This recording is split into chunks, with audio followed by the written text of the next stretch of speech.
Hello বন্ধুরা, সবাই কেমন আছো? তো দেখো আমি বানাচ্ছি নিরামিষ ফুলকপি আলু তরকারি। তো এখানে ফুলকপি কেটে নিয়েছি, আলু নিয়ে নিয়েছি কেটে, এখানে নিয়েছি আদা জিরে লঙ্কার পেস্ট, আছে লবণ হলুদ পাঁচফোড়ন সব মশলা নিয়ে নিয়েছি। আর এদিকে দেখো কড়াই তেল দিয়ে দিয়েছি। আর এখানে আমি ছোট্ট ছোট্ট দুটো টমেটো নিয়েছি। তো তেলে ফোড়নে দিয়ে দিচ্ছি পাঁচফোড়ন আর শুকনো লঙ্কা দিয়ে দিচ্ছি এখন আলুটা। দেখো আলুটা ভাজা হয়ে গেছে, আমি ওর মধ্যে ফুলকপিগুলো দিয়ে দিচ্ছি। ফুলকপি আলু একসাথে ভেজে নেবো।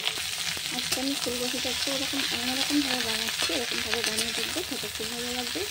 রুটি পরোটা লুচি সবের সাথে আর গরম গরম ভাতের সাথে খুব ভালো লাগে এই রেসিপিটা।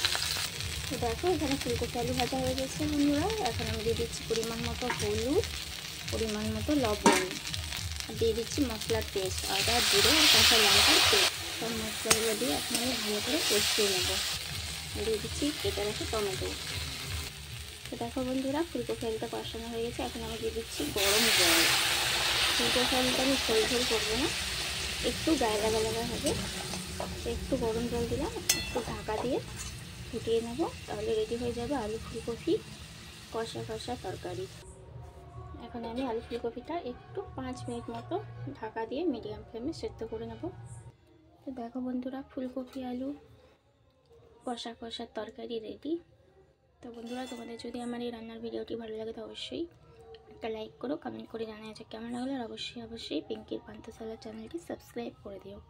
তো আজকের মতো টাটা বাই বাই, পরে দেখা হবে নেক্সট ভিডিওতে।